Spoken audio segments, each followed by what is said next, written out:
নিজের লক্ষ্যে সফল হওয়ার জন্য তোমাকে তোমার লক্ষ্যের প্রতি নিষ্ঠাবান হতে হবে।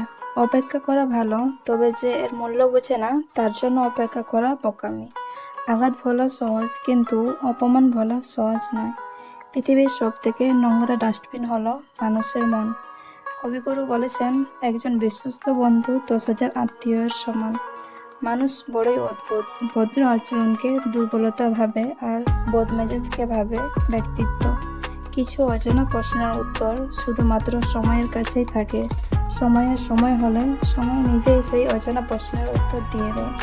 কুসুম্ব অপেক্ষা সঙ্গীবিহীন থাকা অনেক ভালো। বাস্তবে বিজয়ী সেই মানুষ যে জয় এবং পরাজয় উভয়কেই সদরে গ্রহণ করে। এপিজে আব্দুল কালাম বলেছেন, তুমি ওই মানুষটাকে সর্বদা খুশি রাখো যাকে তুমি রোজ আয়নাতে দেখো। পরিস্থিতি যে কোনো সময় পরিবর্তন হতে পারে। জীবনে কাউকে কষ্ট দিও না। আজ হয়তো তুমি শক্তিশালী, কিন্তু সময় তোমার থেকেও বেশি শক্তিশালী। সবাই বলে প্রথম ভালোবাসা ভোলা যায় না, তাহলে মায়ের প্রথম ভালোবাসা আজ বৃদ্ধাশ্রমে স্থান পেত না। ভিতরে কান্নাটাকে চাপা দিয়ে হাসি মুখে থাকা মানুষটা জানে দুঃখটা কেমন। আমি স্বার্থপর নয়, শুধু তাদের থেকে দূরে সরে যাই যাদের কাছে আমার কোনো মূল্য নেই। আমি খারাপ থাকি, অসুবিধে নেই, কিন্তু কারো খারাপ হোক তা আমি কখনোই চাই না। বেঈমান আর স্বার্থপর লোক কখনো নিজের ভালো ছাড়া অন্যের অনুভূতি বোঝে না।